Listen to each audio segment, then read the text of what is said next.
देखिए बेसिकली यहाँ पे दो टाइप के जैसे यूजुअली अकाउंट बनते थे वही दो टाइप के अकाउंट बनने हैं।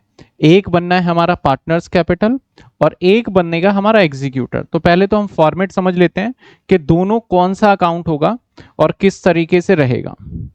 तो पार्टनर्स कैपिटल अब हमें सबका नहीं बनाना, ठीक है ना। यहाँ पे सबसे अच्छी बात है कि आपको पार्टनर्स कैपिटल सिर्फ उसी का बनाना पड़ेगा मैक्सिमम केस में, जो पार्टनर डेथ हो रहा होगा सिर्फ उसी का पार्टनर्स कैपिटल, सबका नहीं।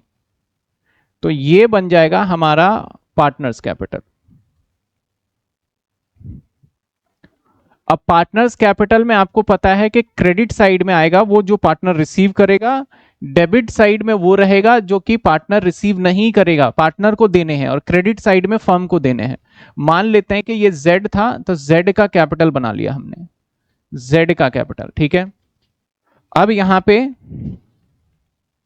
अगर आप देखो तो बाय साइड में हमारा क्या होगा, बैलेंस बीडी। बाय साइड में बैलेंस बीडी, हर जगह पे पहले भी जितने भी कैपिटल थे बैलेंस बीडी। मतलब मैं सबसे पहले वो लिख दूं जो जेड पार्टनर डेथ हुआ है उसके फैमिली वाले को क्या क्या मिल सकता है, क्योंकि उसको तो देंगे नहीं, उसके परिवार वालों को देंगे, तो क्या क्या दे सकते हैं। तो सबसे पहले तो जो उसका ओपनिंग बैलेंस का कैपिटल होगा वो दे दूंगा। उसके बाद उसका अगर मैं बात करूं तो अगर उसका कोई रिजर्व का पैसा है तो वो दे देंगे। अगर उसका कोई वर्कमैन कंपनसेशन रिजर्व का पैसा है वो दे देंगे। अगर उसका कोई इन्वेस्टमेंट फ्लक्चुएशन रिजर्व का पैसा है वो दे देंगे। अगर उसका कोई रीवैल्यूएशन प्रॉफिट का पैसा है वो दे देंगे। अगर कोई रीवैल्यूएशन प्रॉफिट का पैसा है तो हम उसको वो दे देंगे। इसके साथ साथ और क्या मिल सकता है, अगर उसको मैंने प्रॉमिस किया है कि आपको इंटरेस्ट ऑन कैपिटल मिलेगा तो वो दे देंगे। अगर मैंने प्रॉमिस किया है कि आपको सैलरी मिलेगा, होता है ना, मैंने पार्टनर्स को बोल रखा था सैलरी, तो वो भी मिल जाएगा। अगर मैंने पार्टनर्स को प्रॉमिस कर रखा है कि आपको मैं कमीशन भी दूंगा तो वो भी मिल जाएगा। ये सारे आइटम इंफॉर्मेशन उसके मिल जाएंगे। लेकिन यहां पे एक पॉइंट कैच है, क्या यहां पे ध्यान रखने वाली बात है, कुछ चीजों तो रेशो में डिवाइड हो जाएगी और कुछ चीजें ऐसे हैं जिसको रेशो के नहीं आपको कैलकुलेशन करना पड़ेगा टाइम के हिसाब से। सर कौन कौन सी चीजें, जो ये सारे आइटम देख रहे हो, ये जितने भी आइटम है ना, ये सारा का सारा पार्ट जो भी है ये सारा का सारा पता है किस में होगा, रेशो में होगा। सारा किस में होगा, रेशो में होगा। और ये सारा का सारा इंटरेस्ट ऑन कैपिटल किस में होगा, ये डेट के हिसाब से होगा।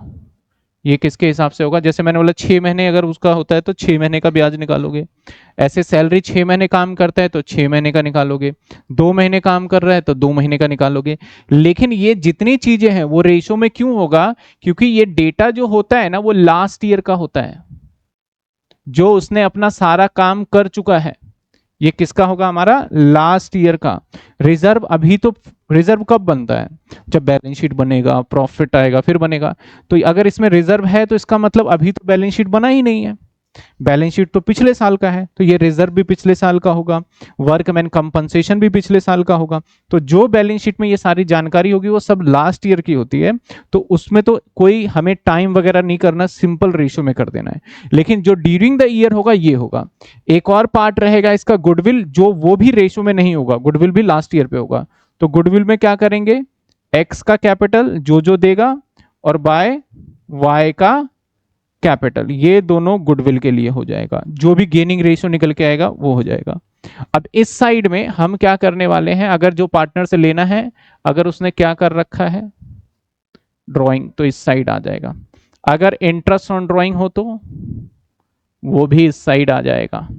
अगर मान लेते हैं प्रॉफिट एंड लॉस का बैलेंस हो तो डेबिट वाला, वो भी इस साइड आ जाएगा। और अगर मान लिया जाए यहाँ पे आपका एडवर्टीजमेंट सस्पेंस अकाउंट हो तो, कई बार देखा होगा आपने, तो वो भी यहाँ आ जाएगा। तो यहाँ पे देखा जाए ये बस आपका टाइम में जाएगा, बाकी सारा का सारा आपका ड्राइंग वगैरह इंफॉर्मेशन गिवन होगा, ये पूरा का पूरा रेशियो में बढ़ जाएगा।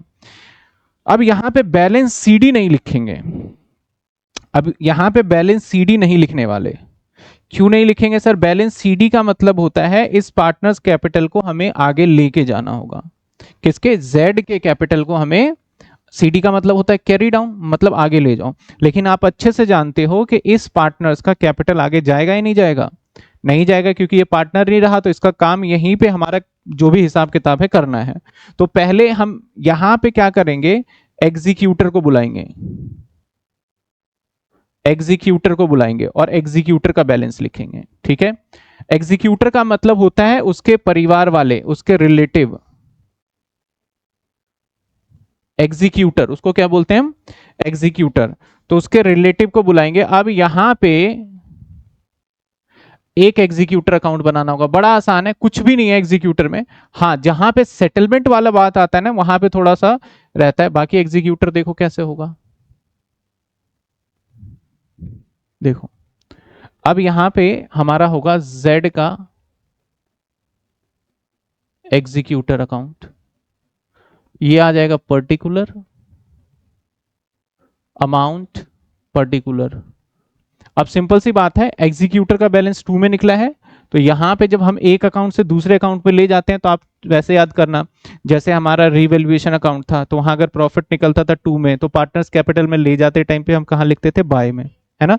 तो सिंपल सी बात होता है, अकाउंट्स का रूल ही यही है कि जब एक अकाउंट से आप दूसरे अकाउंट में स्विच कर रहे होते हो, तब उस किस अकाउंट की बात कर रहा हूँ, बैलेंस शीट की बात नहीं कर रहा, जब एक अकाउंट से आप दूसरे अकाउंट में शिफ्ट करते हो तो साइड बदल जाता है उसका। तो सेम ऐसे अगर एग्जीक्यूटर 2 में है, तो कहां पे आएगा, यहां बाय में क्या आ जाएगा, जेड का कैपिटल। और ये भी आपको पता होना चाहिए कि जब कभी भी हम एक अकाउंट से दूसरे अकाउंट में जाते हैं, तो नेम इंटरचेंज हो जाता है। अगर मैं यहां से जाऊंगा एग्जीक्यूटर में, तो यहां बताया जाता है एग्जीक्यूटर में, और यहां पे बताया गया भैया ये कहां से आया है हमारा, जेड से। अब इसके यहां पे 2 पॉइंट्स बन सकते हैं, या तो आप इसके पैसे दोगे, या फिर बोलोगे कि अभी हमें थोड़ा सा टाइम चाहिए। अगर आपने पैसे दिए तो टू बैंक हो जाएगा, टू बैंक हो जाएगा, यहां पेड हो गया। अगर आपने बोला टाइम चाहिए, तो आपका हो जाएगा एग्जीक्यूटर लोन, जैसे कि पार्टनर्स लोन होता था ना वो, या फिर दोनों कॉम्बिनेशन बन सकता है, थोड़े पैसे दे दिए और थोड़े किस में चले जाएंगे, खत्म एग्जीक्यूटर अकाउंट। एग्जीक्यूटर में बस यही करना है, जो बैलेंस निकल के आया है उस बैलेंस को इधर डालना है, और जो पेमेंट होगा वो 2 से हो जाएगा। अब अगर मैं इसकी जर्नल एंट्री पूछूं, कई बार एग्जीक्यूटर की जर्नल एंट्री पूछ लिया जाता है, तो एग्जीक्यूटर में क्या होगा हमारा, एग्जीक्यूटर लाइबिलिटी है तो जेड का कैपिटल डेबिट कर दो और टू एग्जीक्यूटर अकाउंट। और जब पेमेंट करेंगे तो क्या होगा, एग्जीक्यूटर टू बैंक या कैश, बैंक या जैसे भी पेमेंट करोगे, क्योंकि हमारे पास से, फर्म के पास से तो पैसा जाएगा, और पैसा जाएगा तो क्या हो जाएगा, ये क्रेडिट हो जाएगा। पैसा जाने के बाद क्या होगा हमारा, क्रेडिट हो जाएगा। तो मान के चलो मोस्ट इंपॉर्टेंट आपके इसी में से सवाल 4 नंबर का तो 100% पूछा ही पूछा जाएगा। क्वेश्चन बड़े आसान आसान से होते हैं, बस आपको पार्टनर्स कैपिटल बनाना है। और एग्जीक्यूटर में आप देख लो, बहुत सारे स्टूडेंट क्या करते हैं, सर एग्जीक्यूटर टफ है। एग्जीक्यूटर में कोई टफ नहीं है, सिंपल क्या करा आपने, इस अकाउंट को यहां पे ले गए। अब आप बार बार क्या करते हैं, हम जब इस चैप्टर को करते हैं तो हमें एग्जीक्यूटर अकाउंट बनाना ही बनाना पड़ता है लगभग। तो इसीलिए मैंने बोला था, जब एमसीक्यू पूछा जाता है, एमसीक्यू क्वेश्चन आता है, तो उसमें बोला जाता है कि कौन सा अकाउंट ओपन होता है व्हेन पार्टनर्स डेथ, डेथ के केस में कौन सा अकाउंट ओपन होता है, तो वहां पे ज्यादातर बच्चे किसका आंसर देते हैं, एग्जीक्यूटर का लिख के आते हैं। लेकिन एग्जीक्यूटर आंसर नहीं है, इसका आंसर मैंने क्या बताया था, profit and loss suspense answer, क्योंकि अकाउंट ओपन सिर्फ प्रॉफिट एंड लॉस सस्पेंस होता है, ये वाला अकाउंट ओपन नहीं होता है, ठीक है ना, क्योंकि ये क्लोज भी हो जाता है उसी टाइम, तो इसको हम कंसीडर नहीं करते हैं। अब कुछ एक सवाल आपकी किताब से देख लेते हैं सीधा सीधा, तो हमें ज्यादा अच्छे से समझ में आ जाएगा। क्वेश्चन नंबर हम देख लेते हैं 26, क्वेश्चन नंबर 26। और मैं बार बार कह रहा हूं कि ये सवाल आपका 4 नंबर का जरूर जरूर पूछा जाएगा, 4 मार्क्स का आएगा। पहले 6 का आया करता था, लेकिन अब जब से नंबर रिड्यूस कर दिए हैं, तो इसका वेटेज कर दिया गया है 4। कई बार ऐसा हो सकता है 6 का आएगा तो एडमिशन ऑफ पार्टनर के चॉइस में रहेगा ये, अगर 6 का आया तो एडमिशन ऑफ पार्टनर के चॉइस में आ जाएगा ये। चलिए, अब हमें क्या बोला गया, कैपिटल अकाउंट बनाना है, और इसके रिप्रेजेंटेटिव, रिप्रेजेंटेटिव कौन होता है, रिप्रेजेंटेटिव वो होता है जो कि इसके नॉमिनी कह लो आप एक तरीके से, जिसको हम नॉमिनी कह सकते हैं, या अब अकाउंट्स में क्या नाम दिया हमने उसको, एग्जीक्यूटर, उसको रिप्रेजेंटेटिव कह लो आप। आइए,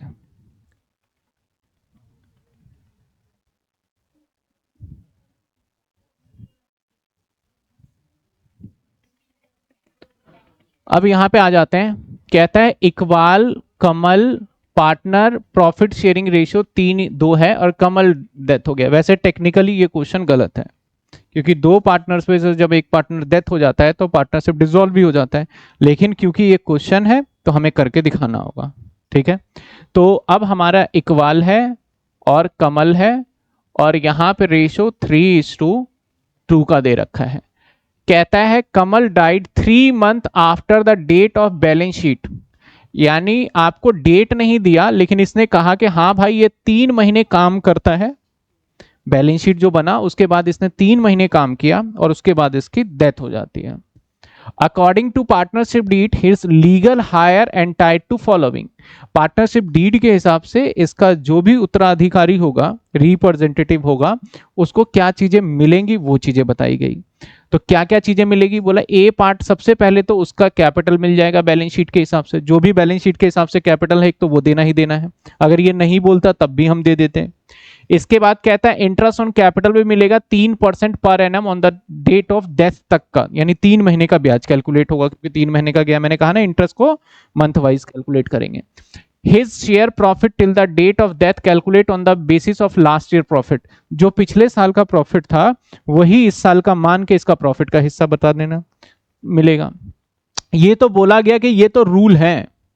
अब कहता है his drawing to be bear interest average 2%, average basis है, month respective of the time, मतलब इसको जो इंटरेस्ट निकाला जाएगा drawing are to be bear interest, यानी जो भी ड्राइंग होगा उस पर इंटरेस्ट होगा 2% का होगा, भले तुमने 2 दिन के लिए निकाला हो, चाहे तुमने 3 महीने के लिए निकाला हो, चाहे तुमने 1 साल के लिए निकाला हो, परसेंटेज 2 ही ब्याज लगेंगे। कहने का मतलब ये है।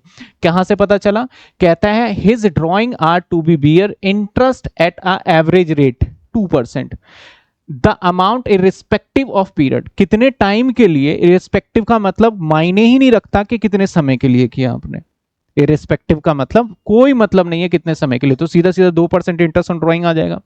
कहता है the net profit last 3 year का दे दिया, और कहता है the net profit last 3 year after charging insurance premium were, आपका एक 20,000 है, एक 25,000 है और एक आपका 30,000 है respectively.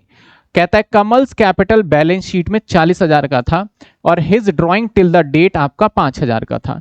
Draw Kamal's capital and to be rendered to his representative, यहां एग्जीक्यूटर की बात नहीं बोला हुआ है बनाने को, लेकिन फिर भी हम बना के दिखाएंगे, चाहे सवाल में बोला जाए चाहे ना बोला जाए, इस बात का आपको ध्यान रखना है। तो सबसे पहले ये किसका अकाउंट बन रहा है हमारा, जो पार्टनर डेथ हुआ यानी के का, तो ऊपर लिखेंगे हम के का कैपिटल, के का capital by balance BD, by balance BD में कितने रुपए मिलेंगे इसको, 40,000, ठीक है ना। और इसी के ऊपर हम क्या देने वाले हैं, इंटरेस्ट ऑन कैपिटल। तो कैसे दोगे आप, 40,000 पे, अब एक बार बुक में चेक कर लो 3-13 कहीं मिसप्रिंट तो नहीं है, ये देख लेना। 3/100 मेरे पास 3/100 है, इनटू में 3/12 है कुछ बुक में, कुछ भी 3% है ना, मैं ये जानना चाहता हूं बस। हाँ तो बस बात खत्म, 300 रुपए। और क्या कहता है, डेथ तक का प्रॉफिट, तो उसके लिए हम वर्ड यूज करेंगे प्रॉफिट एंड लॉस सस्पेंस। अब प्रॉफिट यहां पे ना, यहां पे एक कंफ्यूजन, देखो जो पढ़ रहा होगा ना ध्यान से वो क्वेश्चन उसके माइंड में आ जाएगा, जो नहीं पढ़ेगा उसके नहीं आएगा, सिंपल सी बात है। इसके अंदर इसने बोला लास्ट ईयर का प्रॉफिट, अब आपको 3 साल देता है, 3 साल कौन सा, एक ये है। अब लास्ट ईयर यहां से भी हो सकता है स्टार्ट और यहां से भी, मैं ऐसे भी लिख सकता हूं 21, 22 और 23, और मैं ऐसे भी लिख सकता हूं 23, 22 और 21। तो लास्ट ईयर कौन सा मानोगे, अगर मैं 2024 में खड़ा हूं तो इसके अकॉर्डिंग तो ये वाला लास्ट ईयर होगा और इसके अकॉर्डिंग तो ये वाला होगा। समझ रहे हो मैं क्या बता रहा हूं, लेकिन यहां पे डेट ही नहीं दिया इन्होंने, तो हो सकता है मे बी पॉसिबिलिटी कि लास्ट ईयर ये हो जाए, है कि नहीं, और हो सकता है कि लास्ट ईयर, क्योंकि क्या कहता है प्रॉफिट निकलेगा जो एवरेज बोलता तो हमें चिंता ही नहीं था, हम तो तीनों को जोड़ के एवरेज करते थे, लेकिन इसने एवरेज नहीं बोला, बोला कि लास्ट ईयर प्रॉफिट। मेरा कंसर्न है, आप समझ पा रहे हो, मेरा क्वेश्चन समझ पा रहे हो कि इस क्वेश्चन में क्या हमें थोड़ा डाउट, तो ऐसे एग्जाम में भी आएगा, तो आप दोनों में से कोई भी एक उठा के नोट दे दोगे कि हमने ये अजम्पशन लिया है कि ये लास्ट ईयर क्या है हमारा प्रॉफिट है, हम ये अजम्पशन लेके, तो मैं लास्ट ईयर प्रॉफिट ज्यादातर जनरली हमारा जो ईयर होता है मैं ये मान लेता हूँ 20,000, मैं इसको मान रहा हूं लास्ट ईयर प्रॉफिट, ठीक है ना। अब मुझे नहीं पता कि बुक वालों ने लास्ट ईयर किसको माना है, हो सकता है अगर 20,000 से आंसर एक्यूरेट आ गया तो समझो यही माना होगा, अगर 20,000 से एक्यूरेट आंसर नहीं हुआ तो आप एक बार कैलकुलेट करके 30,000 से देख लेना, तो वो माना होगा। मेरा कंसर्न समझ में आ रहा है ना, यहाँ पे कंफ्यूजन है कि लास्ट ईयर क्या है, क्योंकि डेट नहीं पता, अगर डेट पता होता तो मैं फट से बता देता। तो sir profit and loss suspense में अगर देखा जाए, मैं 20,000 को अगर मानू लास्ट ईयर, तो प्रॉफिट एंड लॉस कैसे निकलेगा, 20,000 इनटू में उसका रेशो देखो तो 3 में गया कौन, कमल, तो 2/5, और इनटू में 3/12, यही आएगा ना, क्योंकि सभी पे बेसिक जो ये प्रॉफिट वगैरह मैं निकाल रहा हूं ये हम सीख चुके हैं, ये सीख चुके हैं। 2/5 इनटू में 3/12 आपके हो गए 2,000, तो मैं यहां प्रॉफिट डाल दूंगा 2,000। किसी को डाउट यहां तक अच्छे से समझ में आ रहा है। इसने कहा भैया इसने ड्राइंग भी किया, तो टू साइड में ड्राइंग आएगा ही नहीं आएगा, आएगा, और इंटरेस्ट ऑन ड्राइंग भी आएगा। तो टू साइड में ड्राइंग कितने का किया इसने, 5,000, और इंटरेस्ट ऑन ड्राइंग क्या आएगा बताओ, आईओडी। सिंपल कहा कि भैया डेट वेट से मतलब नहीं है, 2% निकालो, बात खत्म करो। तो 5,000 पे 2% कितने हो जाएंगे, 100 रुपए। किसी को कोई दिक्कत यहां तक, सारी इंफॉर्मेशन हमने पुट कर दिया, कुछ रह तो नहीं गया। इस सवाल में गुडविल था ही नहीं, अगर गुडविल होता तो फिर हम गुडविल को भी कैलकुलेट करते और कैपिटल वाइज जैसे देना था दे देते। तो बड़े सिंपल तरीके से हमने यहाँ पे क्या करा, 40,000, 3,000, सॉरी 40,000, 300 और 2,000, ये आ गया 42,300, 42,300, और टू एग्जीक्यूटर माइनस 5,000 और माइनस 100, तो ये आ गया 37,200। अब आंसर देखो क्या है हमारा, तो इसका मतलब इसने क्या लास्ट ईयर माना होगा, इसने लास्ट ईयर अगर पी एंड एल मान लिया है 30,000, तो इंटू में 2/5 इंटू में 3/12 करोगे तो ये 3,000 आएगा, 3,000 ही आएगा ना, हाँ समझे ना बात। तो कई बार स्टूडेंट, मैंने इसलिए दोनों तरीके से बता दिया क्योंकि जब आप प्रैक्टिस करोगे तो बाद में क्वेश्चन माइंड में आता ही कि सर हमें कैसे पता चलेगा, तो यहाँ हमें किसी को भी नहीं पता लगेगा, इसके लिए आपको नोट देना पड़ेगा, वी अज्यूम दैट कि लास्ट ईयर हमारा ये वाला प्रॉफिट है, क्योंकि यहाँ पे डेट मिसिंग है हमारा, समझ गया ना बात आप। तो हमारा ये भी आंसर 100% ठीक है, और बुक वालों का जो अगर हम ये 3,000 यहाँ पे अगर मैं पुट कर दूं तो ऑटोमेटिकली 1,000 बढ़ जाएगा ये, तो बुक वाला आंसर आ जाएगा हमारा। तो ये था क्वेश्चन नंबर हमारा 26, क्वेश्चन नंबर 26।